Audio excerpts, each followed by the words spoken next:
British Tier 2.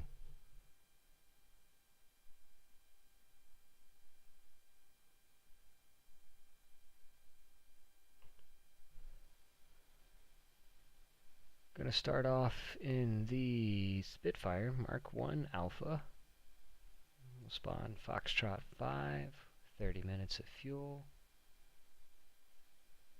and to battle. Get centered up here. And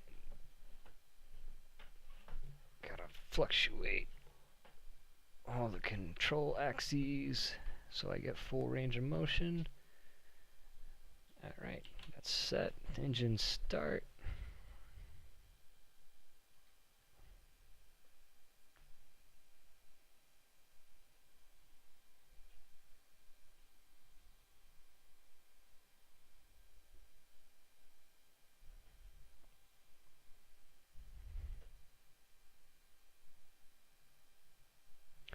This thing just lifts off effortlessly.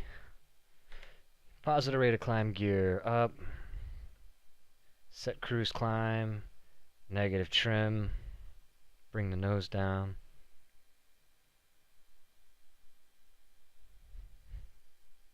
And we're going to head to the A point. We're fighting the Japanese. We've got Russians and Americans on our team. I feel like that name is familiar, pretty familiar. Rook. I feel like he's probably pretty good. Otherwise, I doubt I'd recognize his name.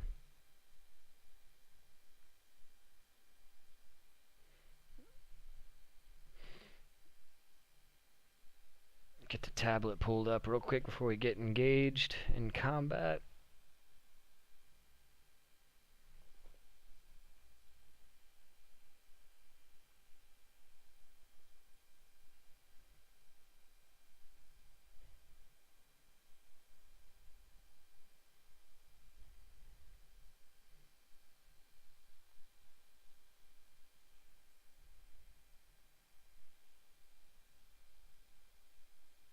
Got traffic 10 o'clock, distant, moving with me, low, more than likely friendly. We got traffic 1 to 2 o'clock, low, moving with me, also probably friendly. That guy that departed just in front of me, I think he's Russian. 2 targets up high at 9 o'clock, those are the patrolling friendly fighters over our airfield. Traffic 3 o'clock, distant, moving right to left, high, and another one just at the 2 to 3 o'clock high. That's probably a scout plane. Destroy bombers and then cover surveillance aircraft at Charlie 4. That's definitely the Charlie 4 scout up there, friendly. We're heading to the Alpha point where there is somebody capping. So I'm going to go ahead and glance off to the left of it and open up a clear sight picture off my 2 o'clock now. Now that traffic right there, 2 o'clock, I think that's the Russian fighter that departed ahead of me. So we'll keep an eye on him. I don't see any sign of enemy activity just yet, but somebody's definitely in the A point. They are capturing it right now. Alright, that might be our candidate right there, just coming out on the other side. Yep, and he's looked like he may be diving on my friendly Russian fighter. So we're going to head that way and see about lending some assistance. Go ahead and try to get this thing trimmed up. Alright. That actually looks pretty Russian, just from that basic silhouette right there. We'll see about getting a closer look here. Check around us.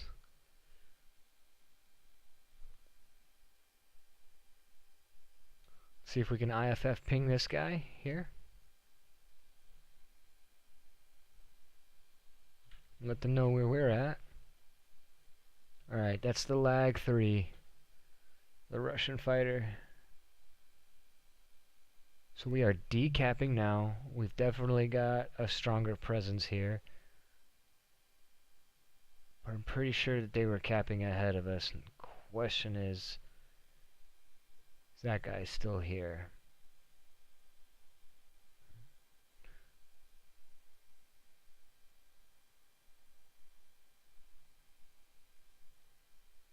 Oh, Jesus. Alright, there we go. Yeah, he's right there. Well, that scared the crap out of me. Alright, we are leaking oil. We're not going to be able to fly for long like this.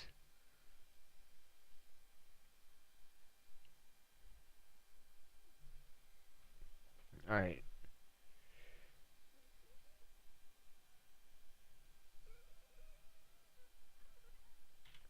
He's diving back down on us.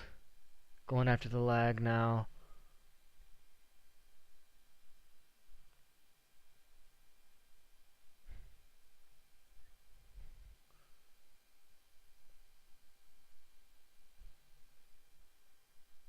I got an RTB. This oil leak is gonna get bad pretty quick.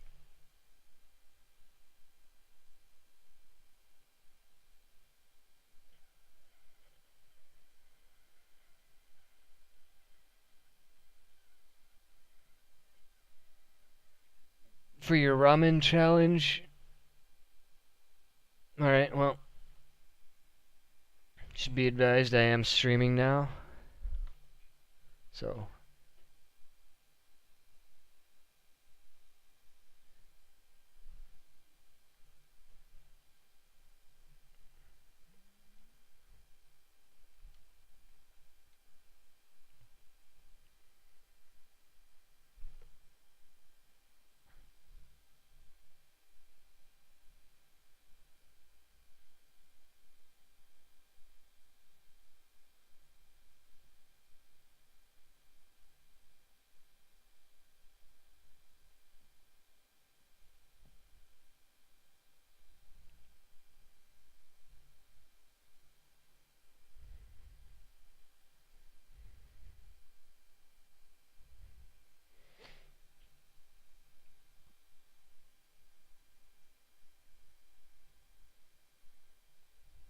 I hope so.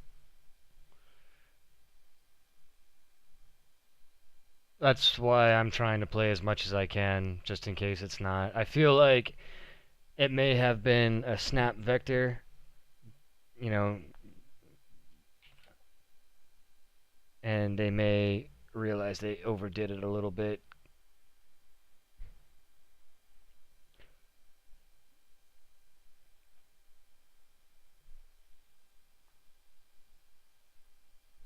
Yeah.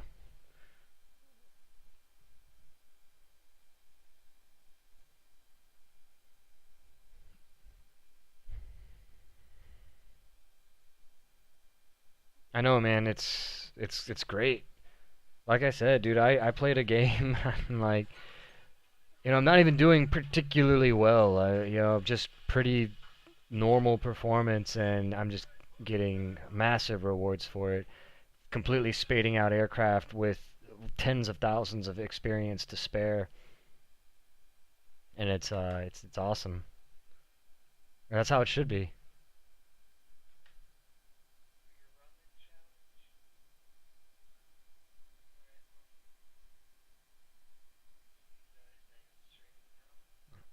Like this mode is hard, man. Like just flying is hard. Just not dying on takeoff is difficult.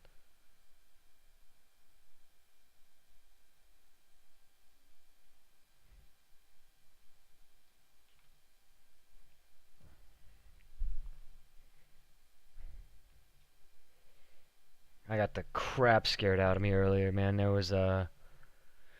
I headed to the A point to go take it. I knew there was an enemy plane in the cap, and I was flying in formation with a Russian guy, and that Japanese fighter like came down out of nowhere. and just blew my oil cooler to shit, but I made it back and landed.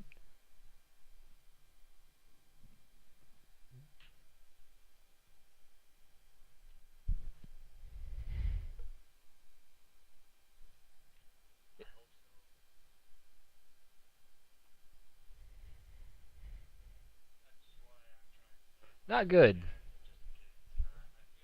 I'm working on it though.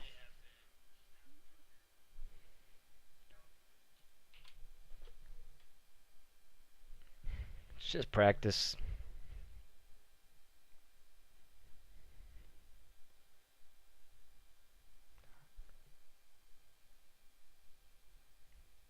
Well, I am in a tier 2 American, British, and Russian against Japanese game.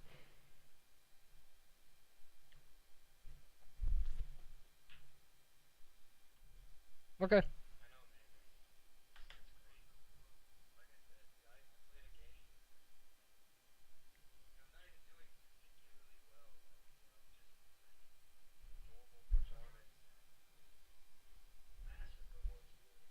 So, have you still been flying pretty much all bombers, or have you started to venture into the fighters at all? Yeah.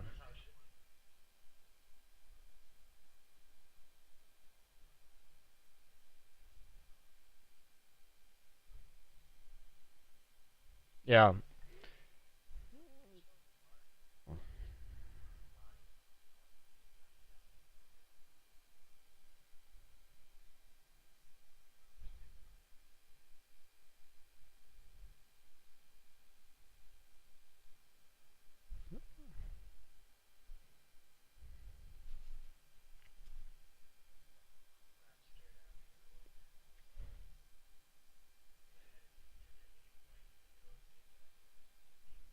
Yeah, you just fly whatever's not spaded, huh?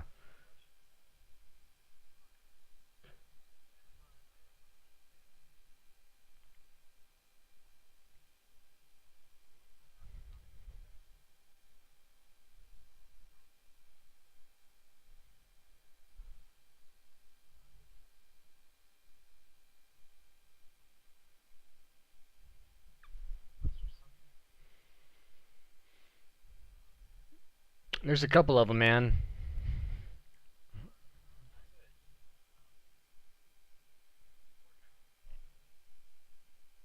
Yeah.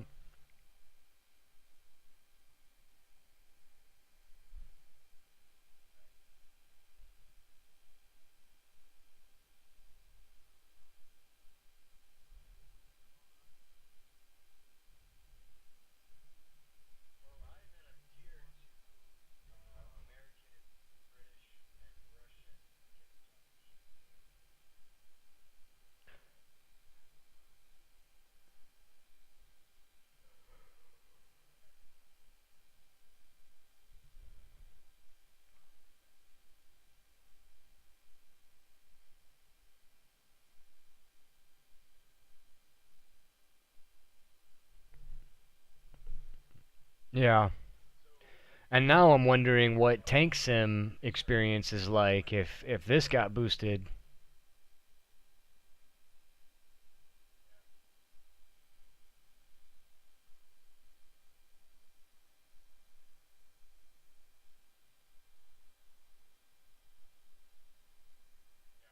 Well, you will have the air if you. Yeah, like yeah. You'll start unlocking.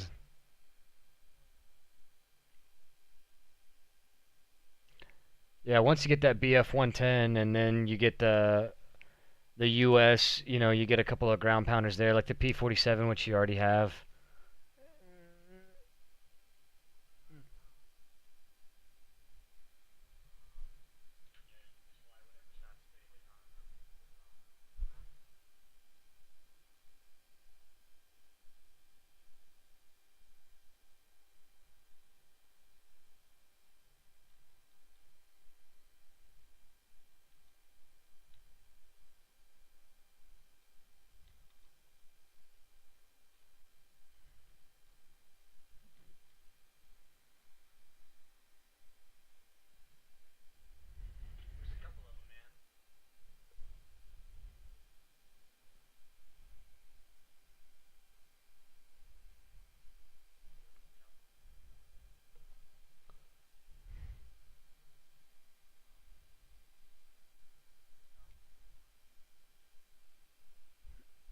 Yes.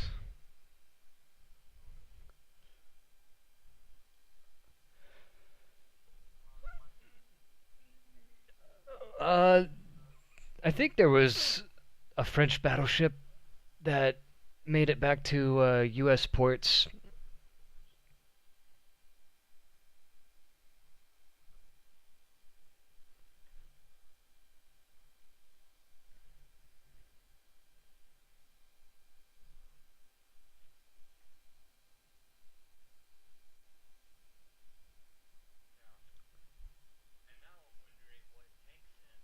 I always said like the Reichlu, but I'm sure I'm not saying it right either.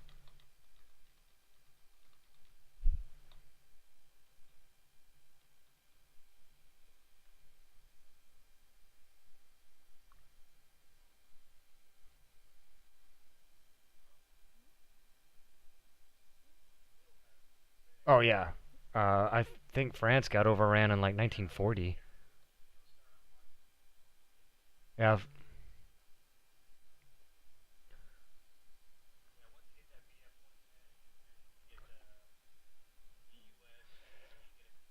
And actually, it's super sad. Uh, Little blurb in naval history that a lot of people either don't know about or don't talk about. But a lot of the naval ships for France got sunk by British. It was really like I didn't. I mean, it was all kind of attributed to the hubris of the French commander because he was offended that the British officers had sent such like they sent someone who he did not view as like a compulsory rank, and he was offended. So like he basically was, I guess, dug his heels in and like refused to cooperate. And they were like, if you like, guy, like we're we're allies, like we're here to help you. We don't want to do this, but you're gonna make us do this kind of deal. The way I understand it, anyway.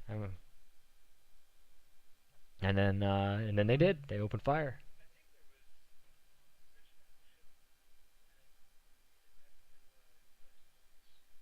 Yeah, because I think the UK sailed over and was like, look, okay, obviously your country's been, tattered, and but we're still in the fight. Basically just surrender your ships to us. We'll continue on the fight. We'll use them with our own manning, and you guys can.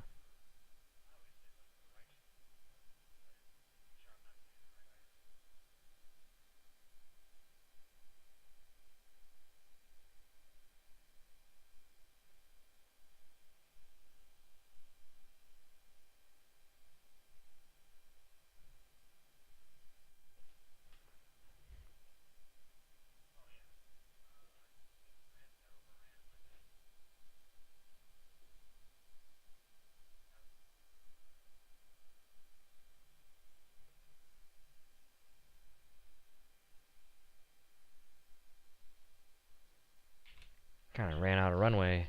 Gotta turn around. Gotta turn around and taxi back towards the airport a little bit. Came in a little hot.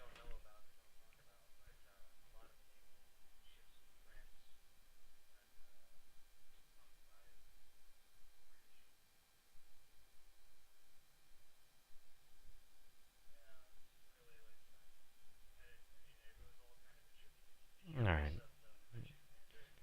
Now I think we are close enough.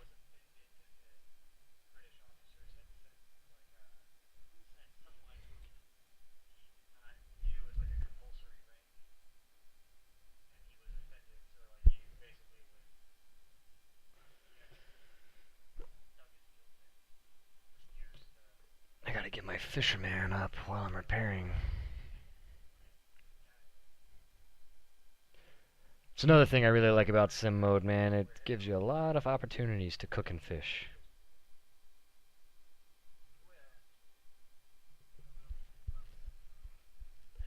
Pretty much every time I land or anytime I'm, yeah, because it only takes like a split second to look down at the screen, find a spot, click it, and click fish. Sometimes if I'm like really busy, I don't even bother with the reel in part. I'll just hit fish, and you like like I fly with my left hand and I'll just reach down and I'll be looking around, I'll look all around me and it's like once I've looked all around me, like, I can look all around me again, but I just finished clearing every direction. Or like I'm headed home to land, or I'm in a bomber and I'm just flying straight and level and I'm just driving to a target, or I'm in a fighter and my wings just got chopped off and I'm plummeting to the ground and I've already like once you've done everything that you can do, it's like all right, I can afford to take my eyes off the screen for a little while, but especially when I land, like basically every time I land and I'm repairing, that's when I'll definitely definitely do a good amount of fishing. And then all the downtime in between, it's like, my phone will just time out and my concentration will just go up.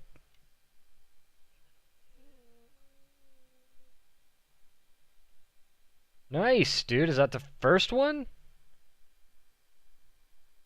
And is it a named player? Nice, dude. Congratulations. Yeah, dude. That's awesome. First air-to-air kill. And a fighter versus a fighter. Yeah, dude, I was flying forever. I yelled at Catherine to come into the room. Like, but several times I'd be like, babe, I'd finally get on somebody's six. And I'd call, be like, babe, I'm gonna get somebody. I think I'm gonna get somebody. And she'd come running in and she'd watch me and she'd be like, get him, babe, get him. And then I'd like, yeah, like I'd fuck up or like, he'd have backup and they'd shoot me down and be like, oh, sorry, babe, false alarm. I'll get him next time. She's like, you were close. I'm like, thanks, sweetheart. I appreciate you trying to be supportive.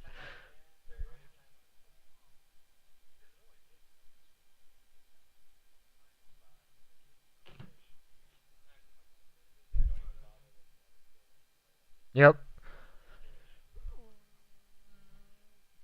that's what I do, man. Another thing that I do is if you ever see bots, like if you ever take off and you see one of your named bots, follow them. I'll straight join up with them and follow them because they pretty much take off and beeline towards enemies. Like they don't spend any time scanning or patrolling. As long as it's a fighter plane, like if it's a bomber, don't follow them because they'll just go and they will beeline towards ground troops. But the bots pretty much take off and just fly directly at the closest enemy. So even if you don't see anybody, if you follow them, like eventually you'll just see them open, and then they'll open up on people super far away. That's what was happening to us. Remember when we would take off in B-25s and something would come opposite direction and would just like snipe our pilot out of the cockpit from super far away before we even knew there was anything there? Those were bots. They were like laser accurate and they would fire at us before we would actually be able to even identify it. So I've gotten to a point where, if I'm having trouble finding stuff and I see a friendly and it's a bot, I stick with it.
There you go.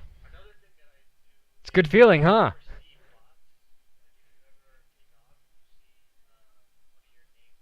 Dude, Oh, dude, Yak 2 cabs are super hard too, man. Those are very maneuverable twin engines. I love my Yak 2 cab.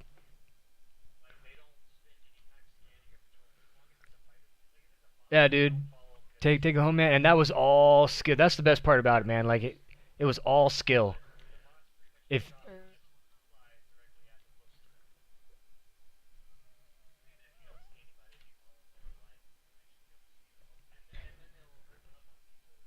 don't matter, man. Like you flew in a way where you didn't crash and die and stall immediately upon like maneuvering with the guy, and you got guns on target. Like that's it. And even if he wasn't maneuvering against you, he was maneuvering, so he was a difficult target to kill.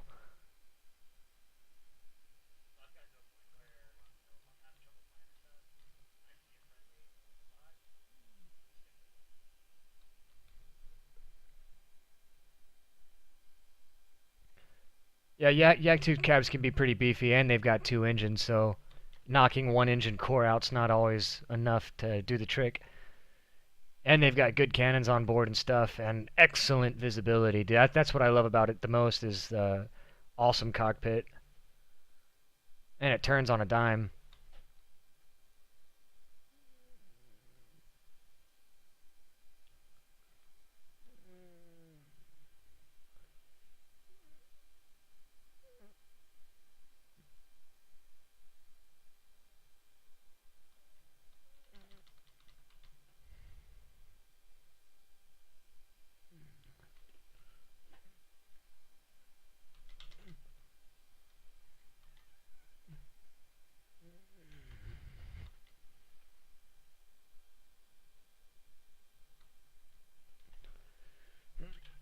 Oh, Jesus.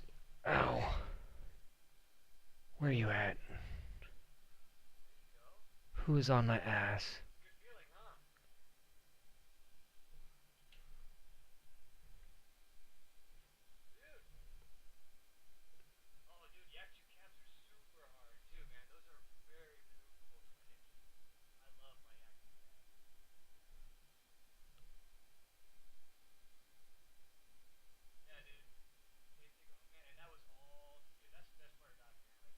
Damn it, somebody's out here with me and I don't know where he is. I've killed 3 people and one more person. Ah, there he goes. Maybe. That might be him. No, that's an H8K.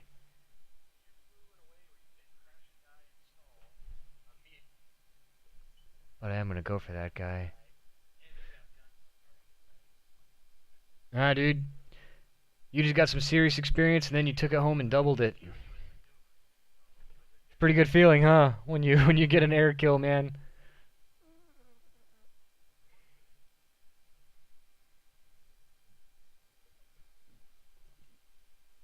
It's tough, man. Like that's the thing. Like Catherine was she's actually been trying sim. She's been flying and I mean she knows how to take off and get going and fly around and all kinds of stuff and like she didn't get any kills or anything like that, but she flew around for like a half hour without dying and I was like, you should be super proud of that. Like just that. You know. Yeah, like I mean the fact that you just survived for that long without not even the fact that, anybody was shooting at you or anything like that, like you just kept control of an aircraft for that long with no help, with no autopilot or instructor or anything. You did it all on your own.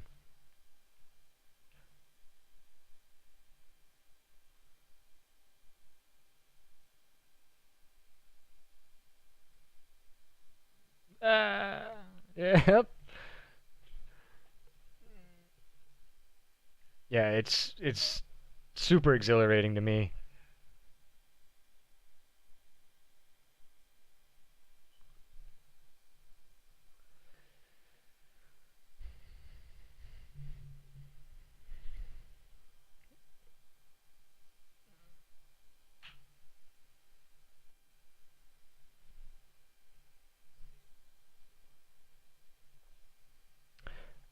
For it's you got an Xbox, right?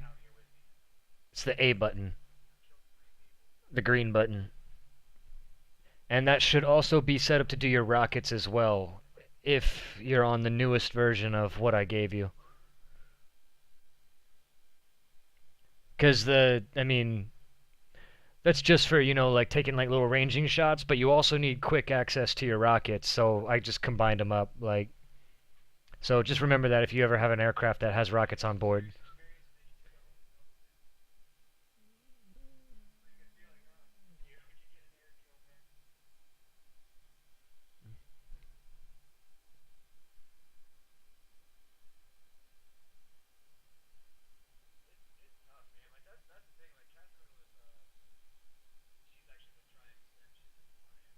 Yeah, man, remember that screenshot that I sent you where I was flying that Japanese tier 3 match and I had like 28 named kills? That is what I did. Was pretty much half those kills I just took off and followed a bot, and the bot led me directly to an enemy player, and then I stole the kill from the bot. And it adds up, man. It really cuts down on the time you spend flying around aimlessly looking for people. So just put that into your bag of tricks.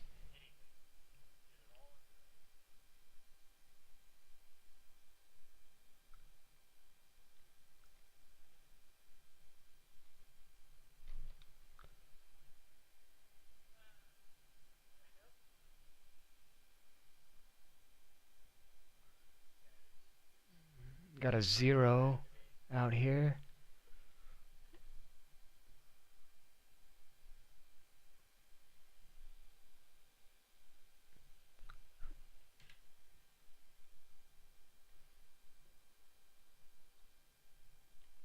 Got him.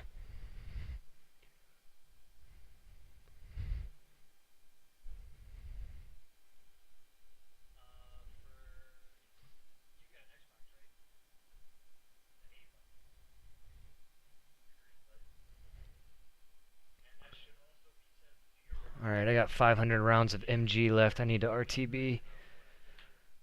Oh, shoot. Somebody on my 6.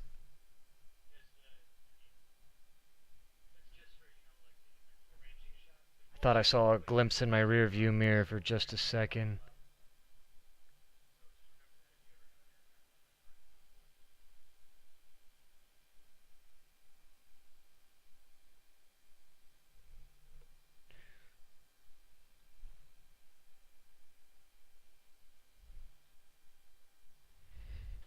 Yeah, IL-2s are tough too, man. Those things are flying tanks.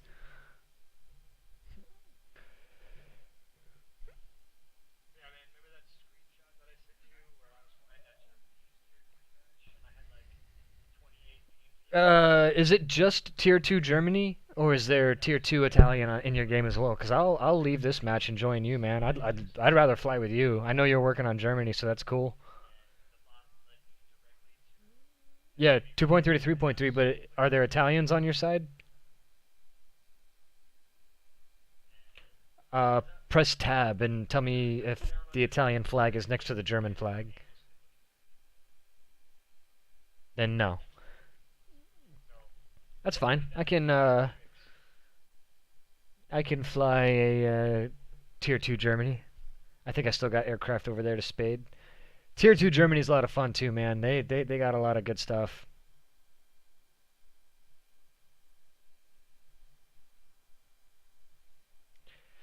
To me, tier 2 and tier 3 are where it's at. I think I will enjoy tier 4 as well when I get to it. Tier 1 is a bit cumbersome with the biplanes.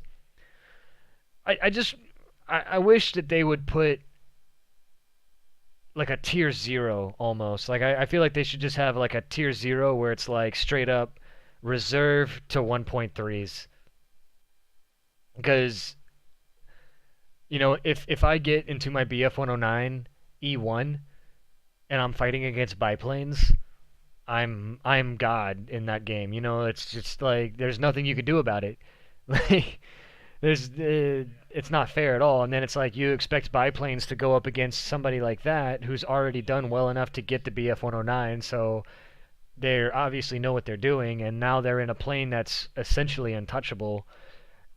I feel like, and historically, like that matchup would never meet. You'd never see, um, I mean, I guess you'd see like something like a swordfish versus a BF-109 early model, but not for very long. You wouldn't. So I feel like they should take a lot of the World War One and early World War Two biplanes and put them into their own little game mode and just call it like 1.3s and beneath. I feel like that would be a good way to balance that out.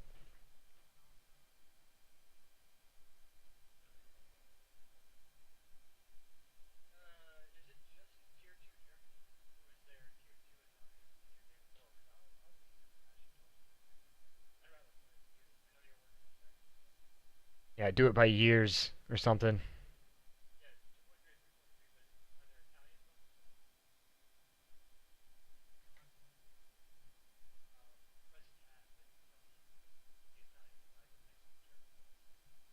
But yeah, like right now the biplanes are just miserable to play for a brand new player, and you pretty much just like the only way I get to tier one is basically with like attackers that have tail gunners on them.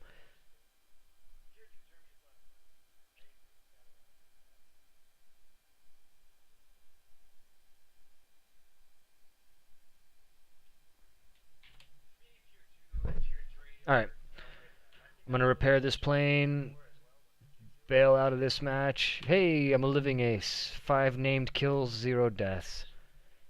Dude, ever since I got back from vacation, man, I've been doing pretty well.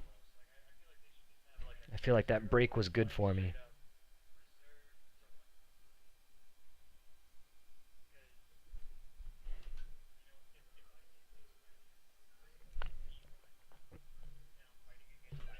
Yeah, it's awesome, man. Like, that's all. That's all I really wanted. Like, just make it worth our time.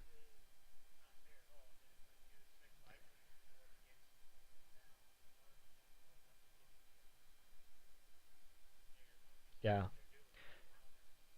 and I'm like, and I wish that they would give you more reward for even detrimental things like being shot. I feel like you should get a lot of points just for sustaining damage. And if you continue,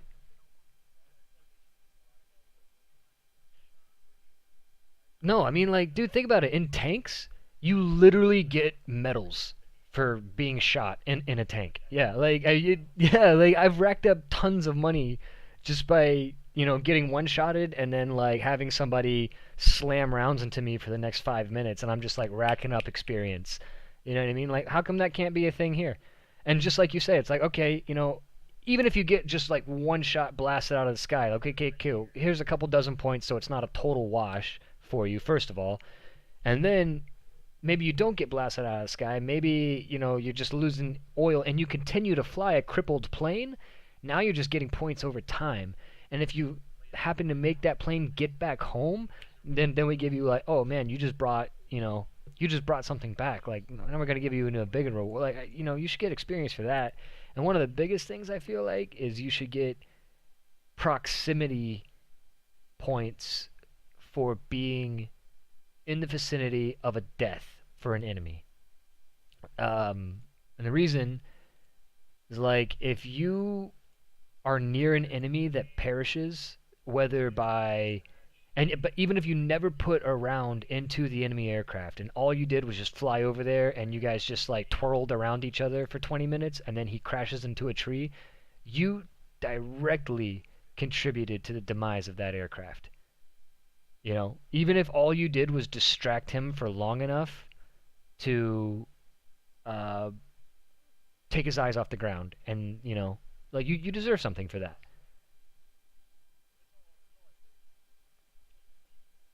And that's how I would do it. You do. Yeah, you get points just by being near an enemy, but it's a very small amount of points. Um,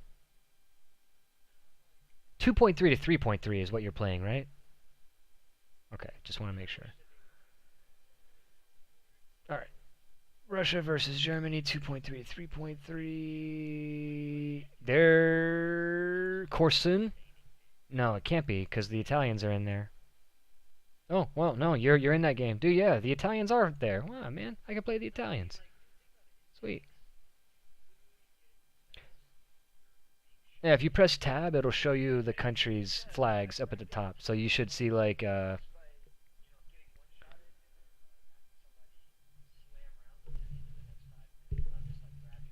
then okay, so like I feel like that so being near an enemy that dies should be basically what an assist is now. And then what an assist is now should be a half credit kill. Like if you put rounds into somebody and then it dies, but it dies by somebody else's hand, they get a full kill and you get a half a kill or a quarter of a kill or whatever because that's actually how they did it in the war. Yeah. Yeah.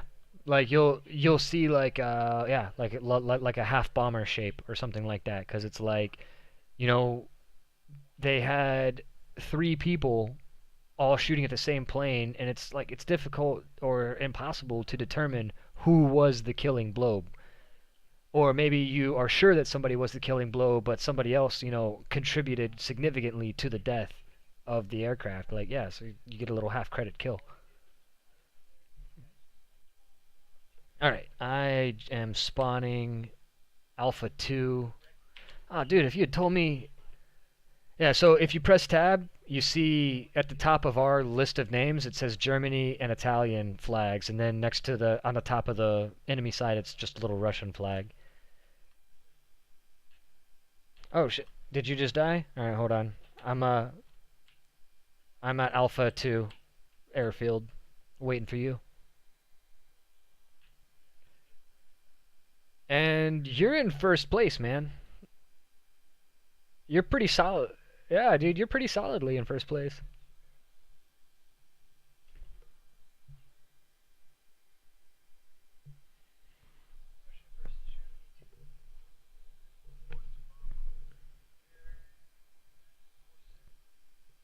You spawn in Alpha 2?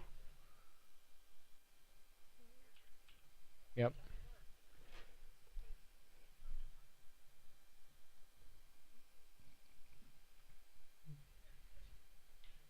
Oh, whoops. I just fired on accident. Oh, the door for your bomber is like underneath your plane. That's cool.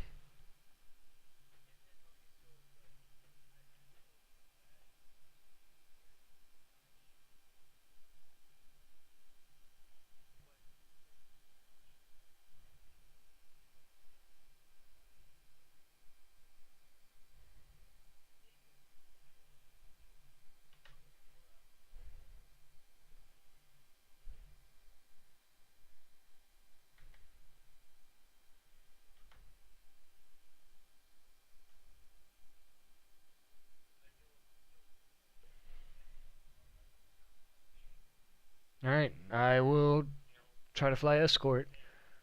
I'm just gonna climb up way above you and try to keep you in sight as best I can.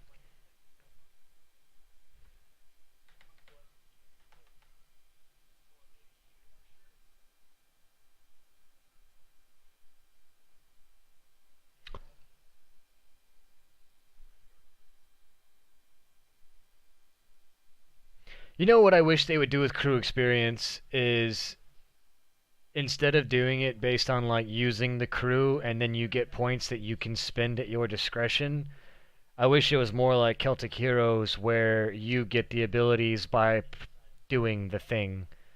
Like, yeah, reloading. Like, the more your reloader reloads the weapon, the more often your reloading goes up. The more often you spot enemies, the better you get at spotting enemies and all that stuff. The more artillery strikes that you call in, the faster that it is delivered and the more accurately it's delivered because you're getting better at doing it. I Yeah, that I feel like would uh take. Oh, dude, it'd be yeah, and I mean, it would completely change things, but I feel like that would be a much more cool system. then I mean, because right now you could just swipe a credit card and max out a cruise skill, and a lot of people call that pay to win. I don't really see it as pay to win, but I don't see it. Yeah,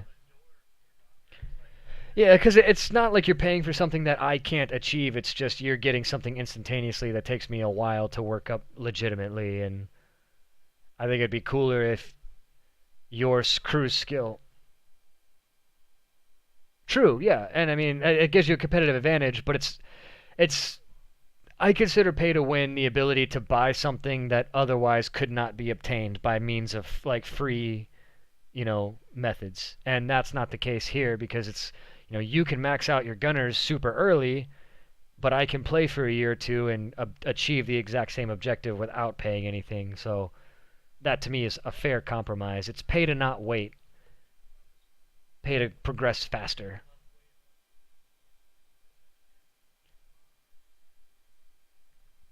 And that would be my solution to that would be like, instead of giving people where they can just swipe a credit card and max out their gunners, it'd be like kind of like Celtic Heroes where there's like wisdom elixirs, where it's like, hey, you pay us, $1 and we'll give you a boost to your skill progression for the next, 24 hours or something like that.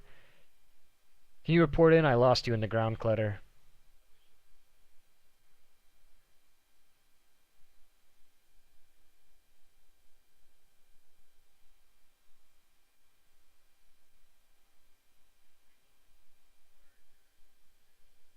I see you and I feel like there's somebody on your tail. Check your gunners, check your six.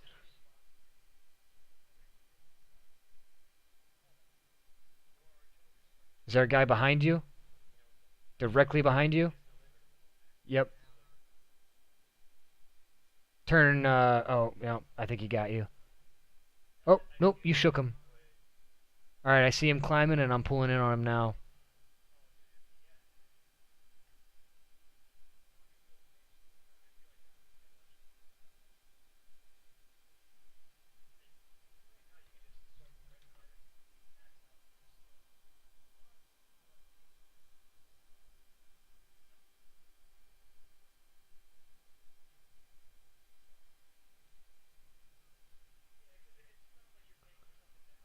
Alright, hold on.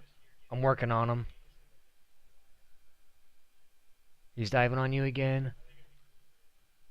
I'm trying to scare him off you. Yep, I got him. But, too late. Sorry, dude. At least I gave you a little bit of a heads up.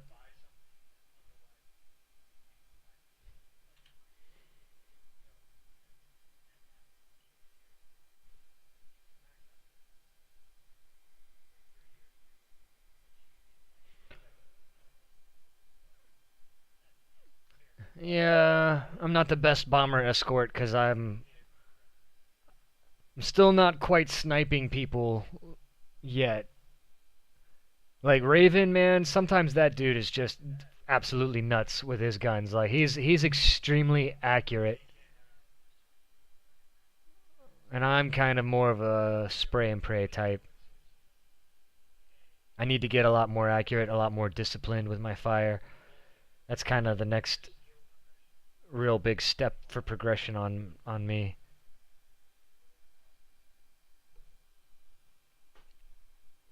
Some people in this game are absolutely nuts with their marksmanship. Like Raven, he uses like the scope. Like he learns about the scopes and like how to like adjust for difference of angle and, distances and velocities. Like I kind of just eyeball it. You say Kentucky windage?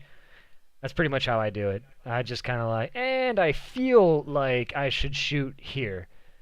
And then I kind of watch the trace. That's why I still need tracers. Like Raven's getting to the point where he could probably get away with stealth for a lot of the aircraft that he flies. Which is a massive advantage. If you can fire stealth in sim, man, boom and zoom. Because you could just shut your engine down, go full idle, and like dive on people and fire at them for a while, and they don't even know you're firing at them until the first round's impact.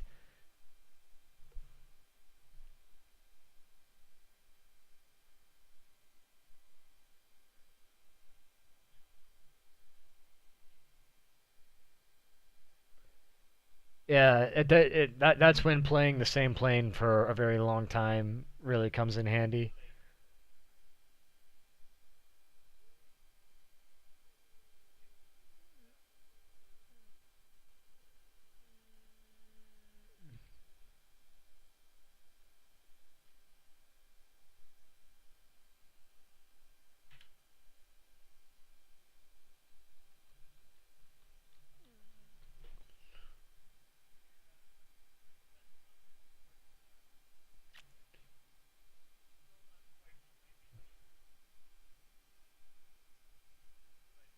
Yeah, and that's a good nation to be maxed out on, man, because the U.S. bombers are very strong in that regard.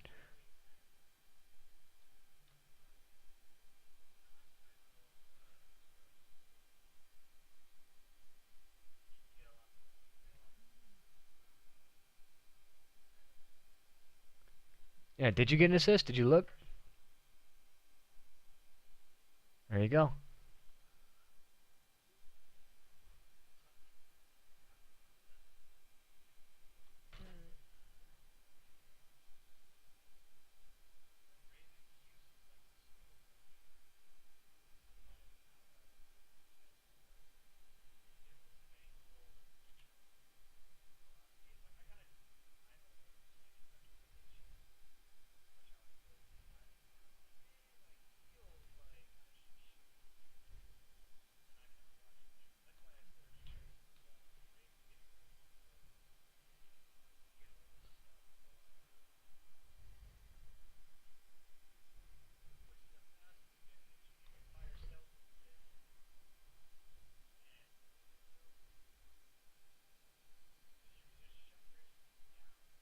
Oh, jeez. Ah, somebody just blew my wing off.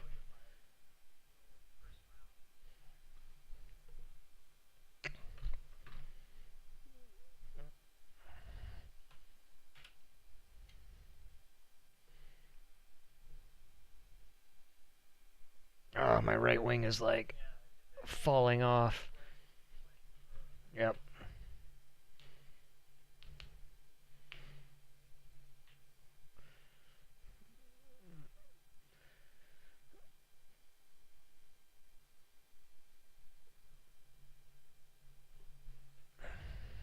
This game mode also scares the crap out of me sometimes when all of a sudden rounds start exploding on your wings and you weren't anticipating it. It actually makes my heart beat faster.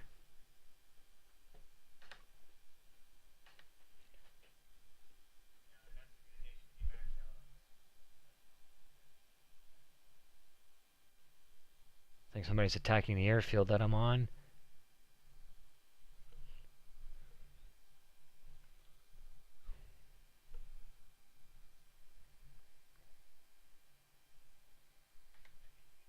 Oh, jeez. Whoops.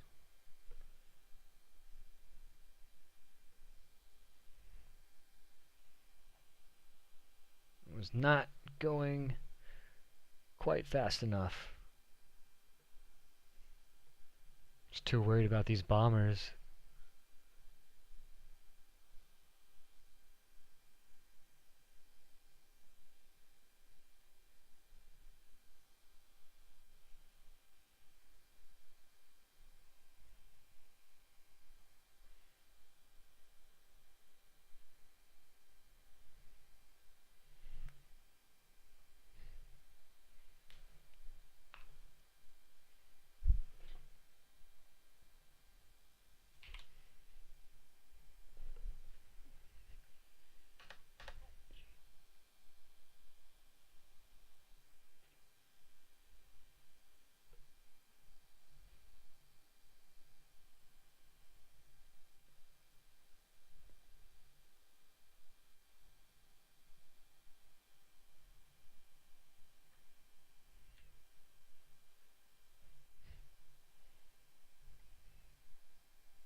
This thing was just a little heavier than I thought. I went to go lift off, and I sucked my gear up like as soon as I touched, like lifted off, and I wasn't quite putting enough back pressure on the stick, and I kind of sunk back down and struck my prop on the ground. Luckily, I just sort of glided or grinded to a halt and got an automatic repair. Where were you? What was your approximate position? Okay, perfect. Thank you. I am on my way there. He's not super good. He's got more depth.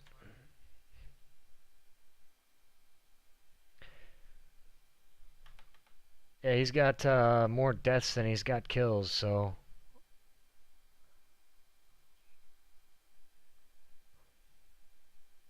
it's not exactly difficult to pick on a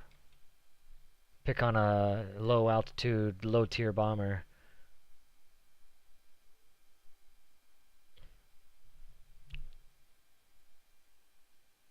He is the one that killed me though, but he pounced on me after I was done battering one of his allies to death.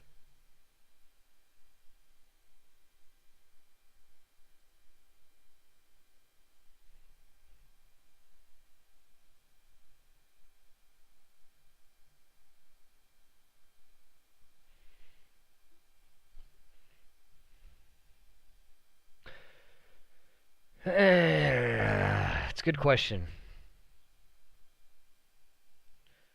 So there's a point system, and it's like, from what I can tell, it seems to be who completes the most objectives and dies the least. So like completing objectives makes the uh, enemy bars up at the top move down, and then you see like a total points summary down at the bottom left. So right now we have over 10,000 points more than the enemy. So we stand a pretty good chance at winning this game, but it's still got an hour left. No, 2 hours left. So, it's kind of too difficult to tell because, I mean, if we stayed in the game and continued to do well, chances are we're going to win.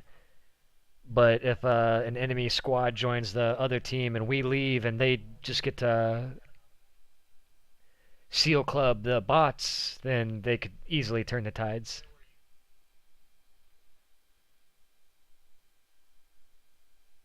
Yeah. Sim EC is probably the one game mode where I really don't care too much about who wins and loses. I'm assuming you do, but you get a bunch no matter what, and you really don't have. I mean, I guess like in an arcade match or in a realistic battle, you actually have a really big impact on whether or not you win or lose. But in EC, unless you plan on playing for the entire 3 hours, you're just a small part of it. If you come in and you play for 20 minutes, that's just a glimpse. So it's just not really worth worrying about. And I mean, like, it's not like I'm not playing the objectives. I do play the objectives, but I'm playing them to get my own personal points, not so much to secure a victory. Like, even if we're losing super hard, I won't give up. I'll continue to play the objectives and do as best as I can. But I also don't make considerable efforts to stop the enemy from completing their objectives as I would if I thought it mattered more. You know, I am here, and I'm looking for the guy who shot you down. And I've got two possible candidates in front of me. That's definitely not him, but that one might be.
Yeah, I'm on somebody's 6 right now.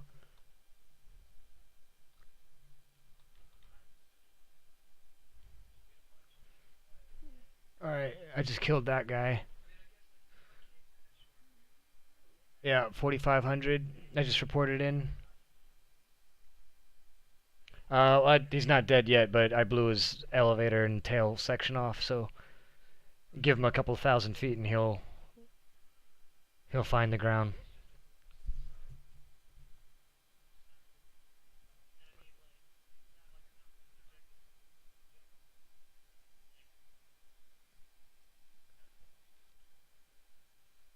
Alright, there's a guy due north of me, a little bit higher than me. Looks like another bomber type. I'm gonna ping him real quick. See that? I don't know who that is. It's not your guy. I'm thinking your guy might have returned to base to rearm.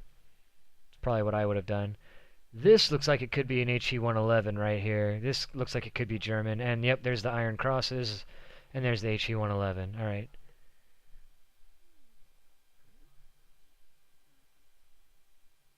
Alright, you go for the howitzers, and I'll try to provide some overwatch.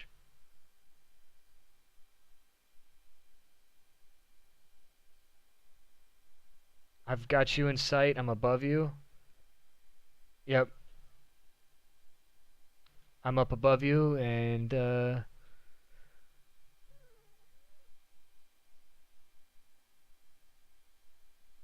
going to do my best to keep you in sight. I got you.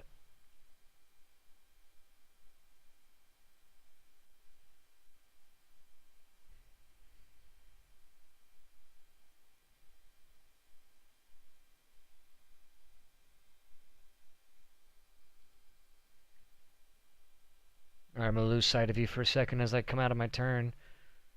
See if I can find you again. Yep, got you in sight.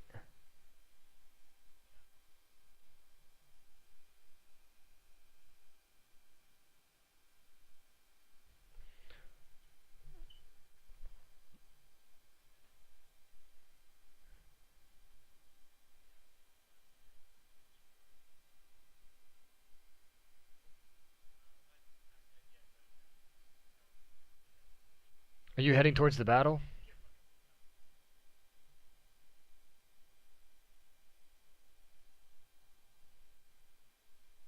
I think they're underneath me because I'm over enemy or friendly tanks. But there's a ground battle down south where there's definitely some howitzers over there.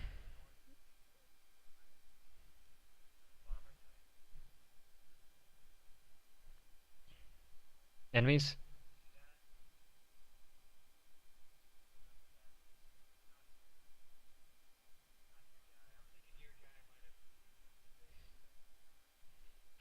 There's another airfield close to that.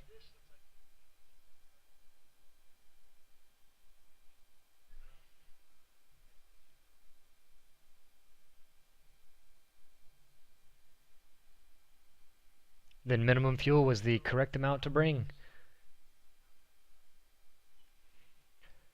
According to one of the people that I fly with, bringing in more fuel actually reduces your chances of being set aflame.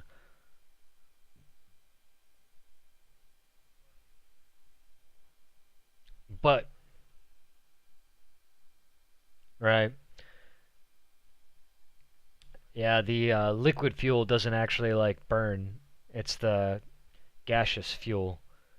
And when you leave air in the tanks, you've got more fuel to turn into like more there's more room to produce more fuel fumes. So bringing in more fuel reduces the chance of fire, but also reduces your maneuverability and performance.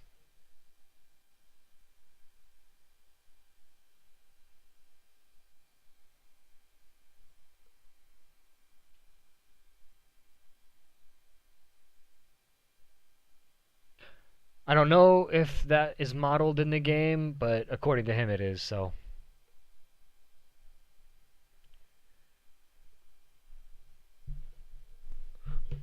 That's why I typically bring in 45 minutes because it's a really good balance. Like I don't believe I've ever really flown for more than 45 minutes without running out of ammo, and it's a decent balance between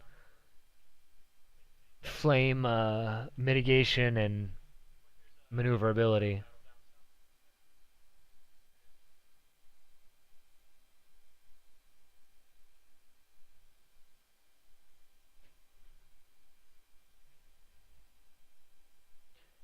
And then there's some aircraft that I have like for 30 minutes of fuel just because they're very maneuverable, maneuvering dependent, like the Spitfire and stuff like that, which also runs out of ammunition extremely fast.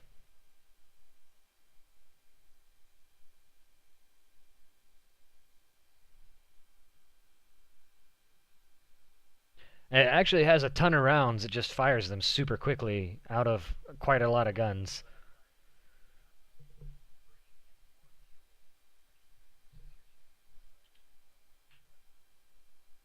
I think that Zalit 63 guy might have left.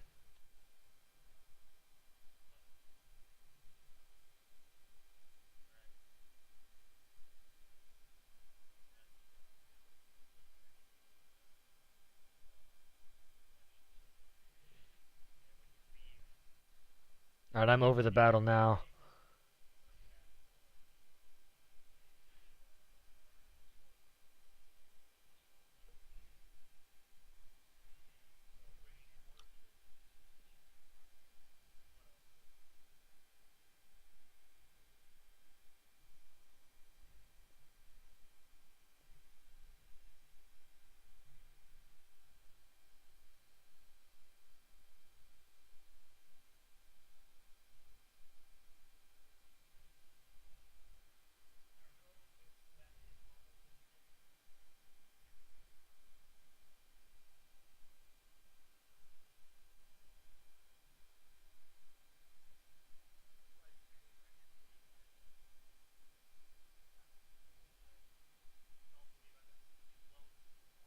Well, good, man. I'm glad you're enjoying it. I'm glad you're doing well and getting good experience and that you see the benefit of it. And I'm glad that they're finally rewarding us appropriately for the amount of work that this takes so that you actually have an excuse to play it because that's all it is, man. Just the more you play it, the better you will get. And I think you'll surprise yourself by, I mean, you're already shooting down enemy fighters, and like if you just keep sticking with it, you fly seriously once a week. That's what Raven and I did. We just flew for like 2 or 3 hours once a week on our day off that we had together. And he went from crashing on every takeoff to where he is now, getting like 15 kills in a game with 2 deaths. And he went from an Xbox controller. I mean, he was doing that even with the Xbox controller. And then eventually he was having such a good time with it, he went out and bought the head tracker. Because if that's something you're interested in, it's only like 150 bucks. It's not that big of a deal. It's a lot worse things you could spend $150 on.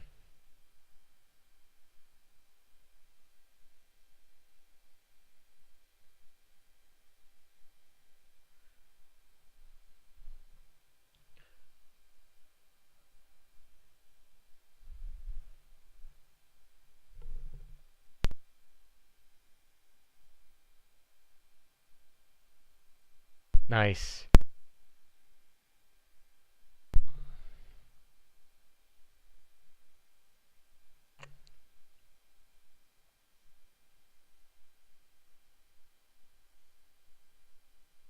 Alright, I think I got something down here.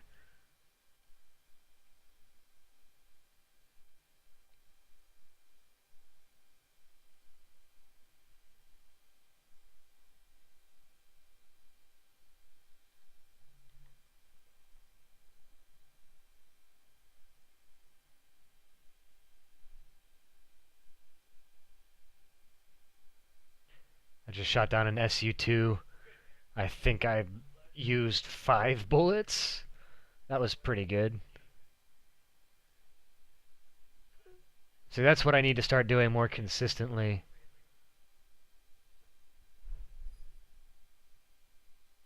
Like that was a good, well-timed leading deflection shot.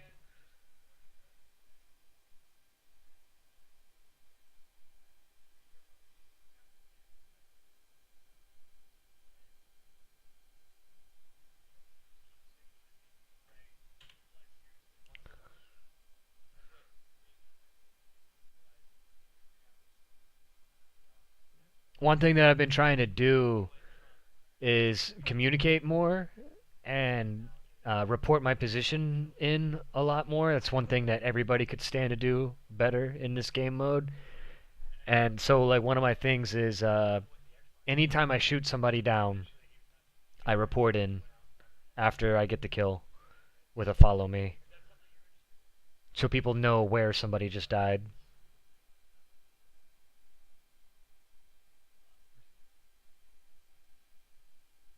And I really wish that I could almost like set up a program that would automatically report in like at even intervals and I could just set it to like, report in every 5 minutes.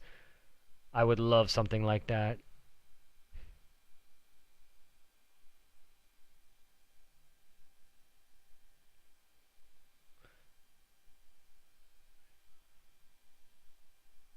All right, man. Go enjoy your spicy ramen. All right.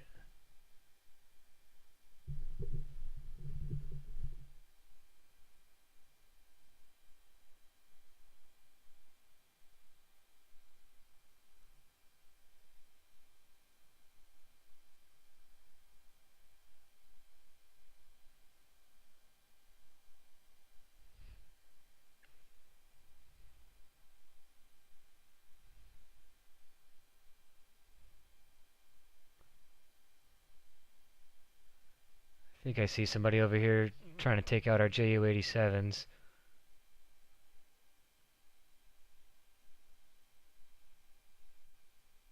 It might have been, actually. It might have just been you firing out a howitzer.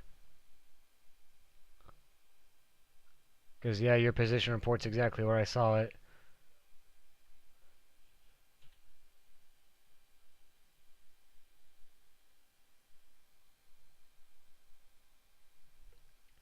Yep, I think I got you in sight.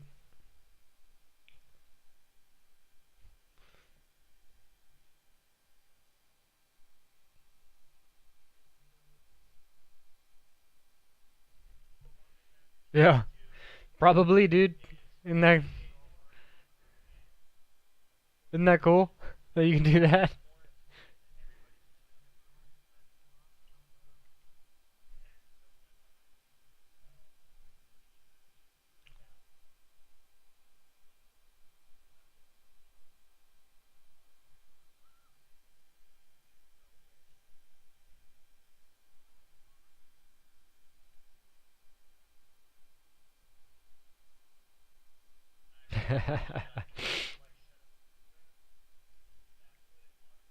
That's my favorite thing about like the differences between the United States and Korea was like,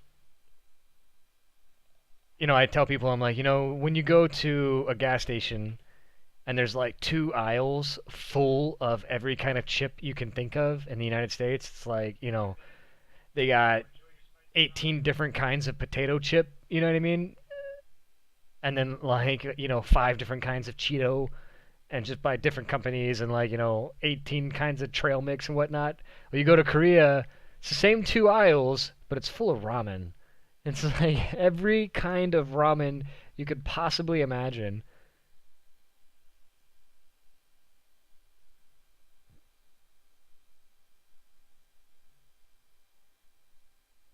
Yeah,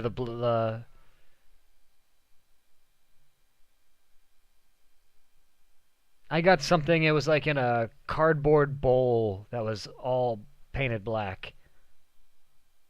It wasn't cardboard, but it was like that. I don't know that like you know temporary disposable soup bowl thing, and it was like the spicy version.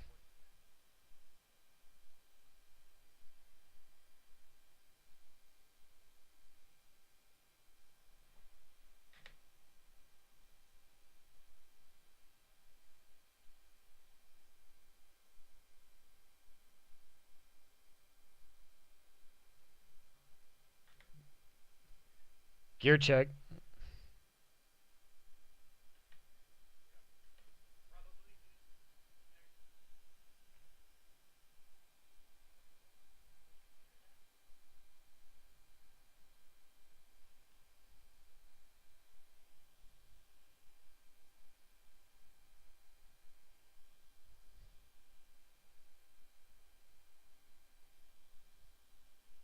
Oh my gosh. It's a bouncy landing.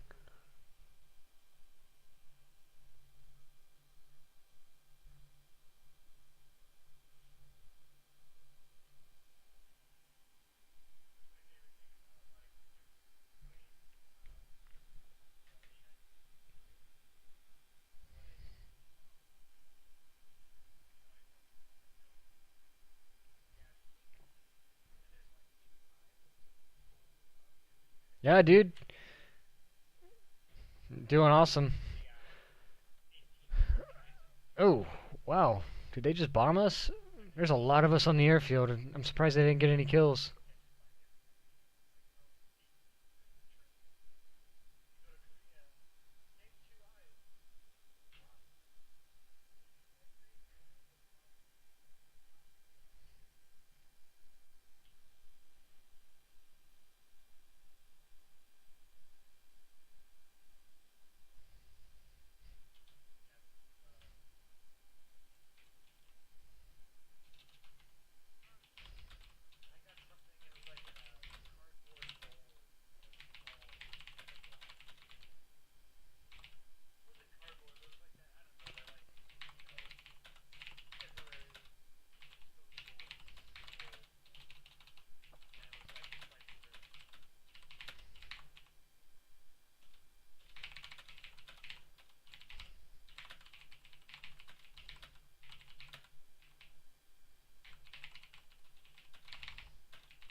Right, this Zazu Gaming guy ahead of us in this HE-111 is asking some questions about bombing objectives in EC mode, so in case anyone...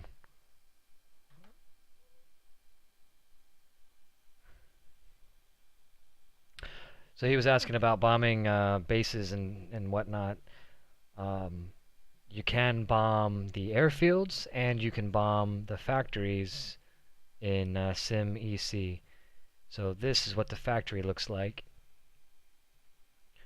And the amount of hit points that it has is indicated by how much of it is colored in. So right now this whole thing is colored in red, meaning that it has 100% health.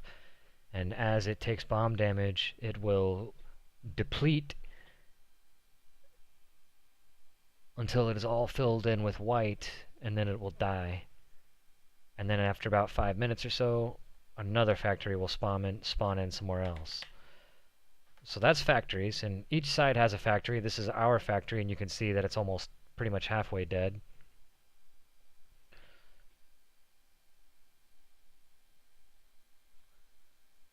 And you can also bomb airfields.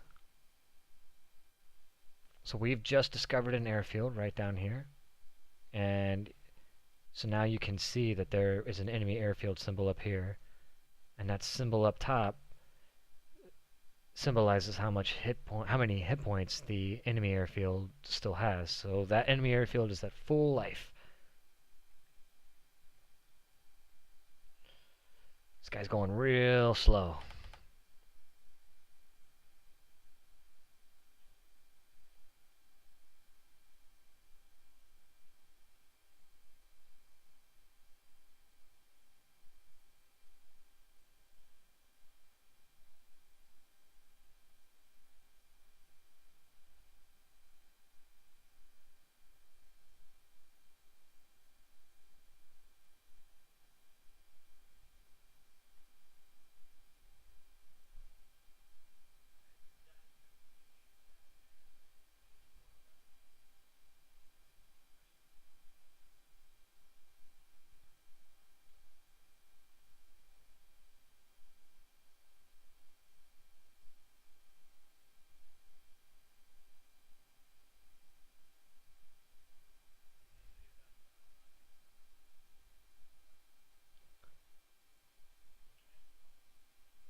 And he was asking if you get points for bombing the objectives, and you do.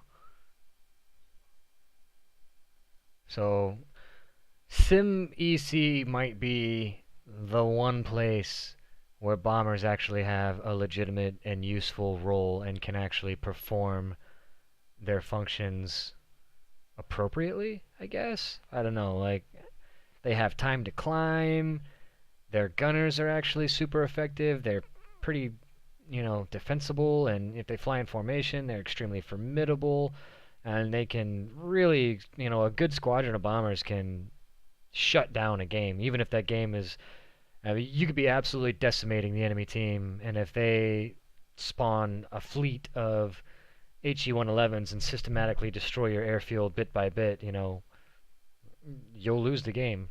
So they're quite a big threat, and they're actually quite difficult to engage in a fighter. Um, you really got to use boom and zoom on them. So that's one thing that's really nice about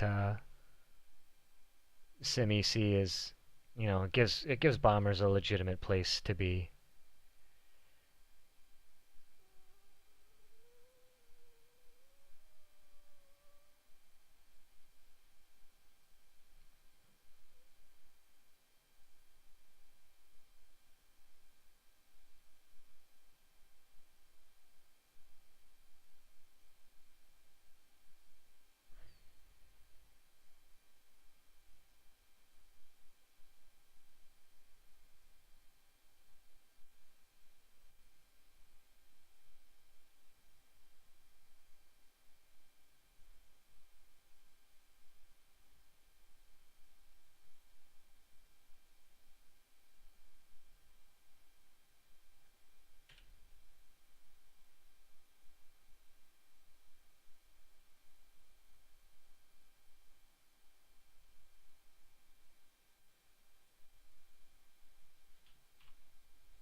Alright, we just taught that guy how to report in, so anyone who's not familiar with what we were just talking about, T, 4, and 1. If you press T, it'll bring up your team messages, T, and then 4 is reports, and then 1 is follow me. And if you press follow me, it'll give everyone on your team your grid coordinate and your current altitude. That's the best way to relay your current position to your team. And when you're playing Sim, you should do it fairly regularly. Hold on, we got a bit of an engagement here. Let's see what's going on. Who are you? Alright. Looks like a yak or a lag, maybe. And he's going after my bomber, who I vowed to protect.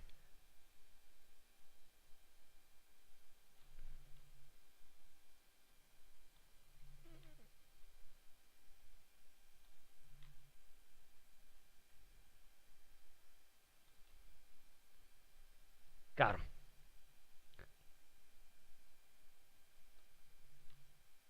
Got him. And there's one more back here.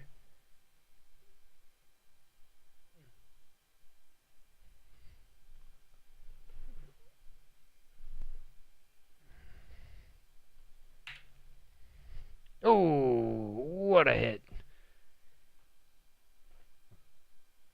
Beautifully done, Bon Bono.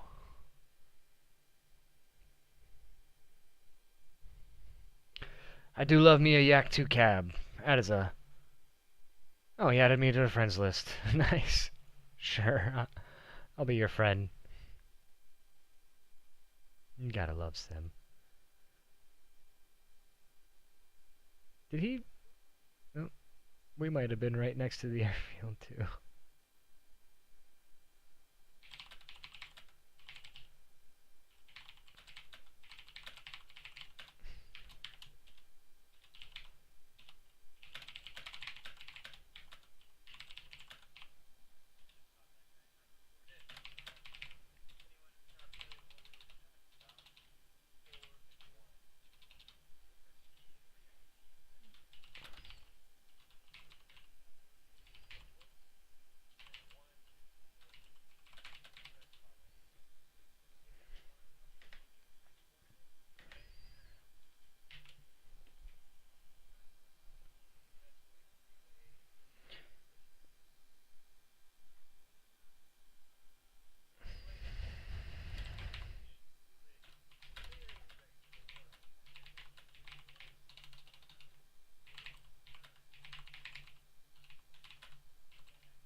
Is he landing? I don't know what this guy's doing. Watch out for those trees!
It's kind of fun.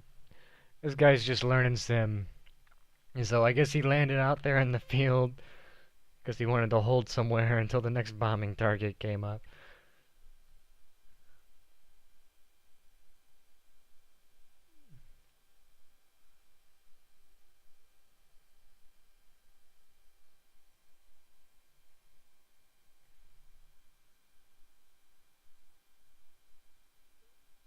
Nice takeoff. I thought he was going to hit that tree for sure.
Alright, I'm about done escorting that guy.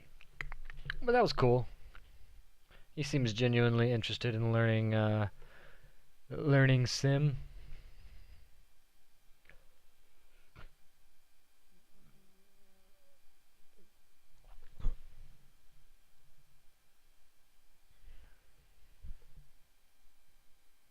It's really not that hard. But it can be very intimidating. And there's not a lot of good explanation about how enduring confrontation works. It took me a long time to figure out that I needed to even bring in different BRs. So if they show, like this particular room is tier 2, so it's 2.3 BR to 3.3 BR, and that means that you should bring in a 2.3, a 2.7, a 3.0, and a 3.3. You should bring in one for each BR. And the bottom of the BR, so the 2.3, will be free to spawn, and you can, as far as spawn points go, and you can spawn it instantly. There's no lockout timer. And then the higher the BR goes, the more it costs in spawn points, and the longer is the lockout timer in case of death, in the event of a death. So if you're flying a 3.3 and you die, then you gotta wait like a half hour to bring in your next 3.3, even if you have enough spawn points. But your 3.0 will still be available, and so on and so forth. But the first time I played Sim, I brought in. I was like, oh, it's 2.3 to 3.3, so I brought in all 3.3s, and then I was confused as to why I didn't have an aircraft to spawn in, and they ended up giving me a crappy plane to start to fly with. You just don't want to do that. You want to bring in your own 2.3. Let's see, we got a little Russian fighter here.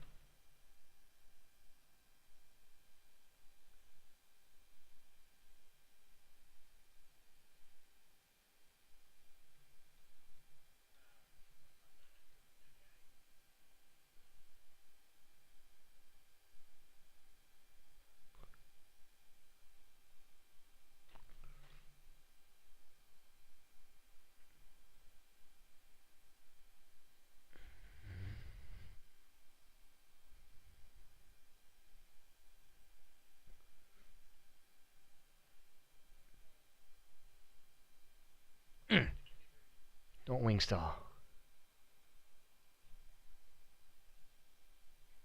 And also, don't lose the target in a wing stall. Which I did. There he goes.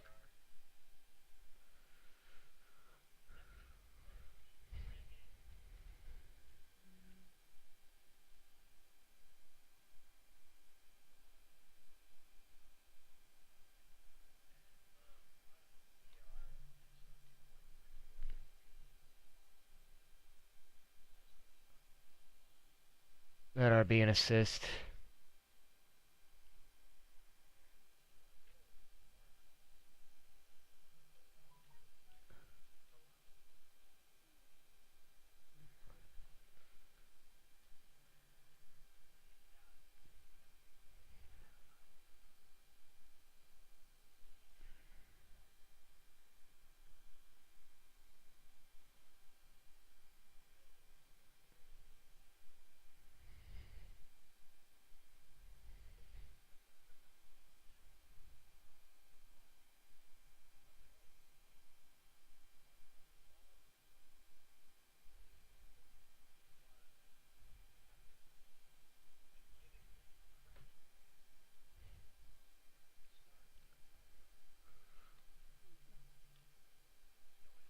There he goes. Come on.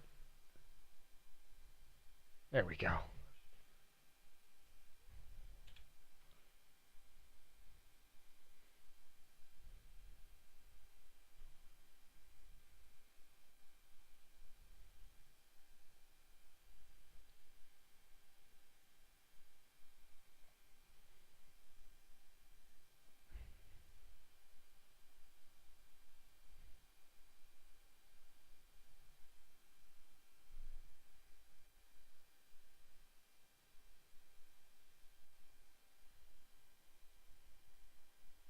Let's see about hitting a howitzer.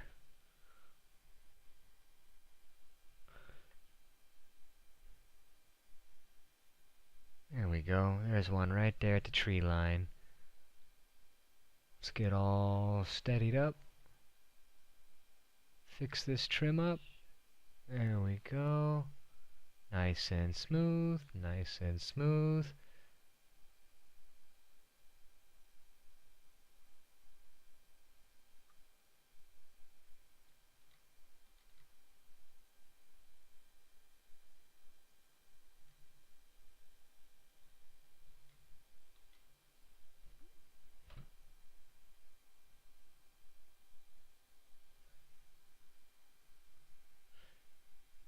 These MGs are weak.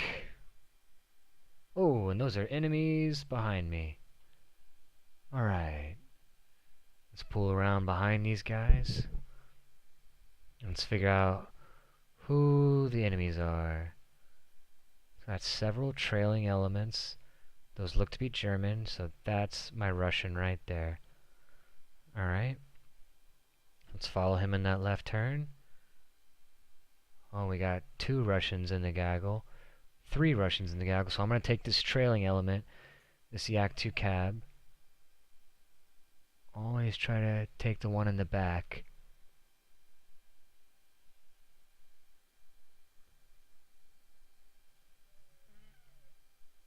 Hits. More hits. And let's get some more.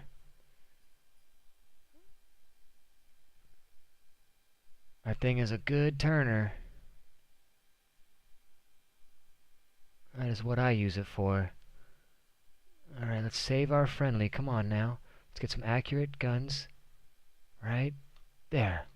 Come on. There we go. There's a little hit on the left engine. There's some more hits on the left. Let's keep chipping away at him. He's got some hit points on that thing. He's got some armor. I think we got somebody on R6, so we gotta use caution now. Come on now. Give me peace.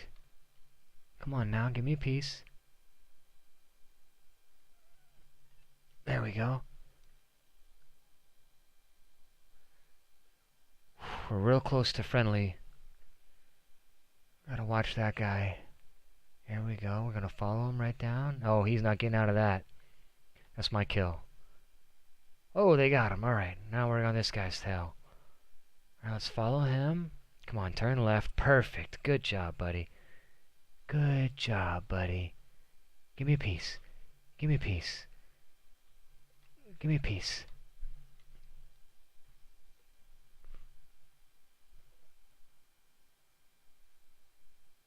Yeah, follow me up here. Come on now.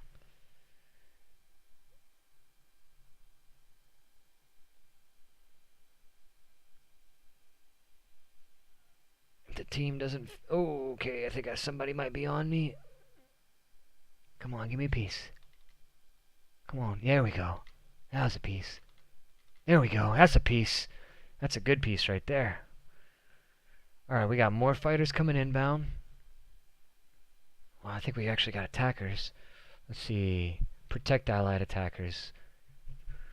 So we got friends. Ammo's looking good. Let's see. Who are you? That don't look friendly. That is an attacker. Okay, that is friendly.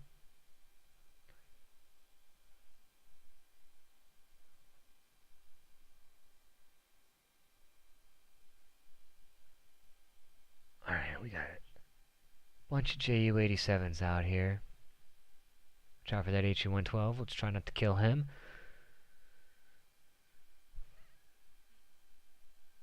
Alright, you two. Those look like fighters. 2 of them. It's probably the friendly escorts, but it could be... They're Russian. Perfect. Okay. We're looking good. We're sitting pretty.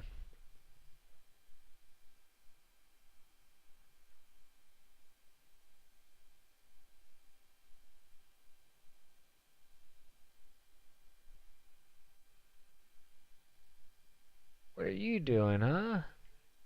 What's this? Let's cover bombers and I got a guy shooting at my bombers. Okay. Good thing that this is the best climber at this battle rank. I will be there in a minute.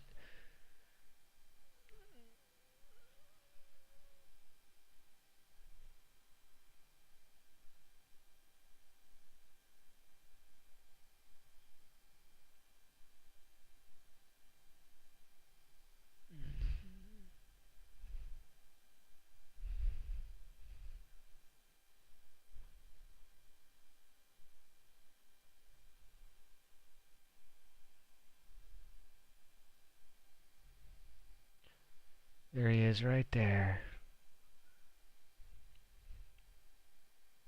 Now, if I were him, I'd be RTB.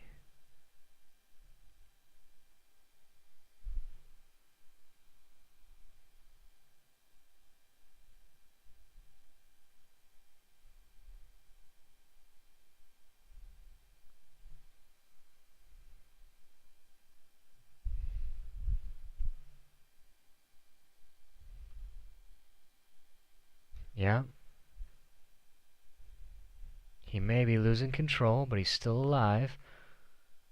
So he's at a flat spin right now. It's looking like he's not going to recover. He's missing a part of his wing. So we might be able to snag a free kill right here. If I could just line this up nice and pretty.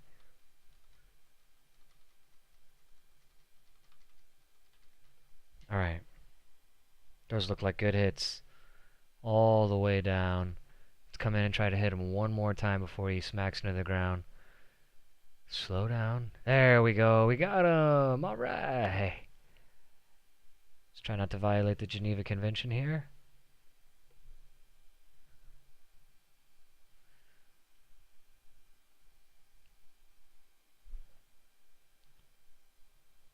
Free kills.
Okay, that looks like an enemy.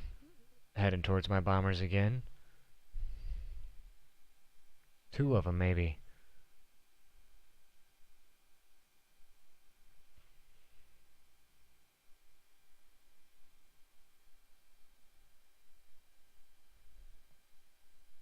So we're going to go and try to address that.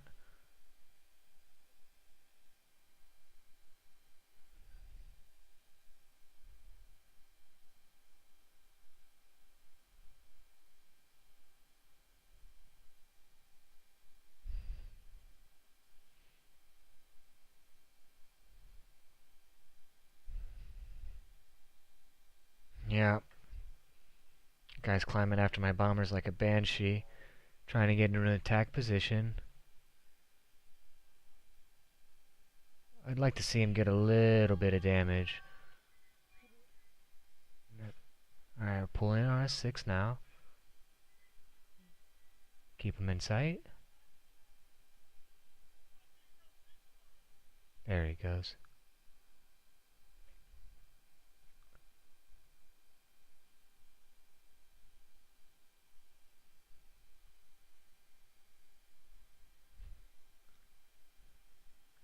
Hey, buddy.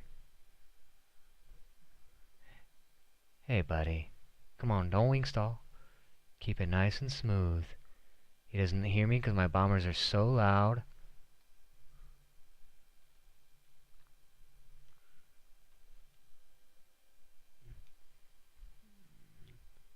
Now he's diving away. Let's keep control. Let's find him right there. Let's go nice and smooth. Nice and smooth. Bring it right up. Come in behind him. Slow turn. Lag behind him. Let him bleed all that energy away. Trying to evade. We're not even trying to shoot at him just yet. Here we go. And now, got an easy shot. Whoop, whoop. Messing it up. It's okay. We're just going to come back around. Have some patience. Just a little bit of an overshoot. That's okay. We can just come right in right there. Perfect. Now we get a chance number 2. Don't ever try to rush that stuff. And there it is. Easy peasy.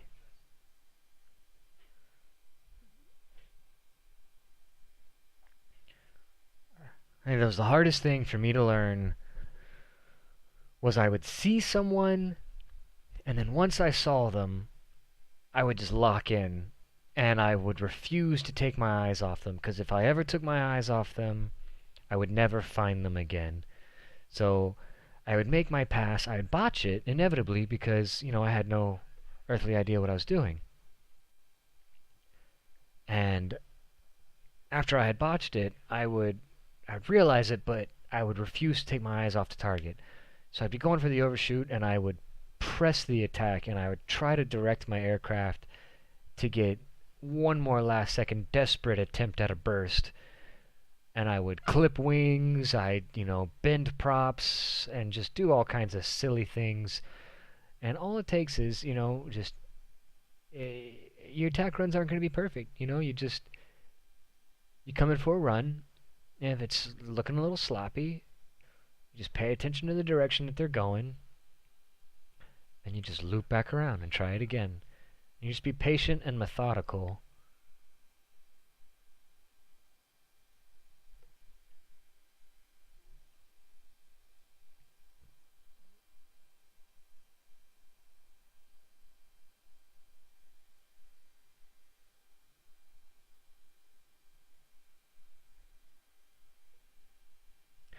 And it's a lot easier said than done. I still have trouble losing people if I take my eyes off them, but it's a lot easier to anticipate their, continuing direction and whatnot, and to reacquire them. That advice was very useless to me at the beginning. It's like, oh yeah, just come around and try again. It's like, no, because I'm gonna come around, I'm gonna try again. I'm never gonna find them, and then they're gonna kill me. And that's what would happen, 90% of the time. It was just practice.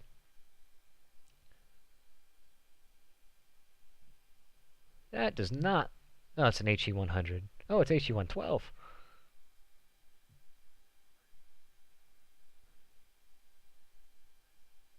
What is that?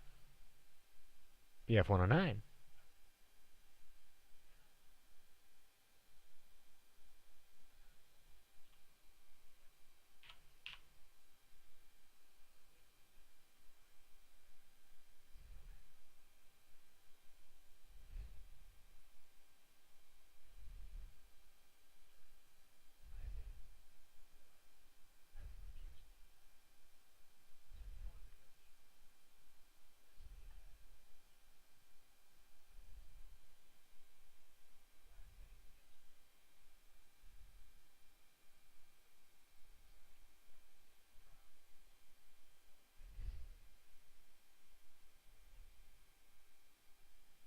Oh, yeah.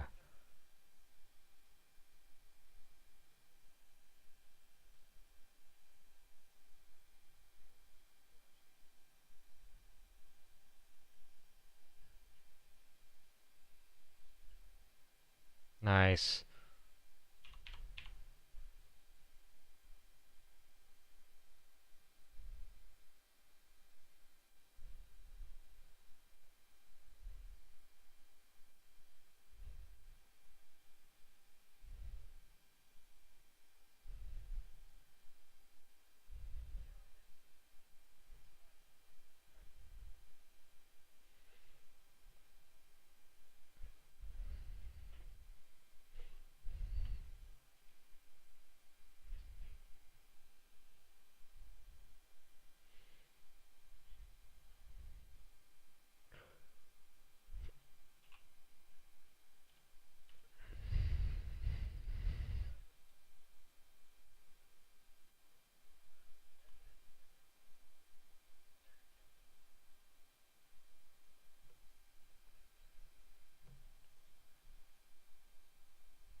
Well, I'm feeling a little tired.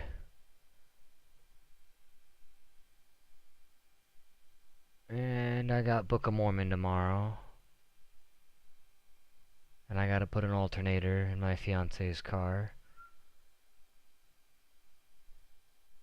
So I think I'm gonna RTB and call it a night.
Do do do do do do do do do.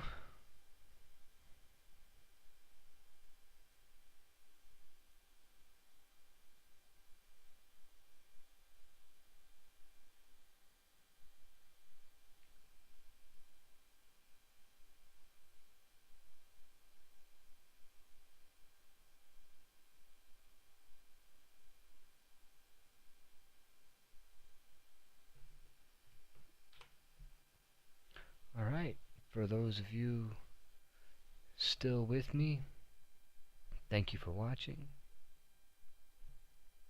I appreciate you, and hopefully we'll see you again.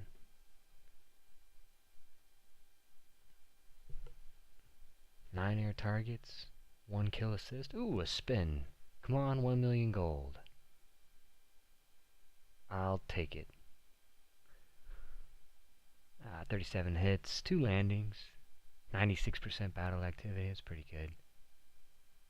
Some weird penguin with a vacuum cleaner. I don't know. Good deal. And I think we're gonna get some EXP for that last. Nope, the British game's not gonna start. Good. Then we've got a chance to switch it to a good fighter. What were we flying? We were flying mostly the Spitfire. Do I want to get that Mark II-B? Probably. Because it's got Hispanos. I want it.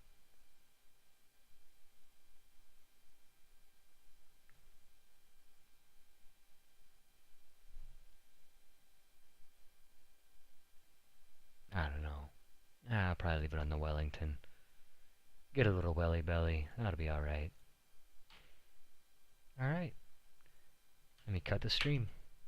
Take care.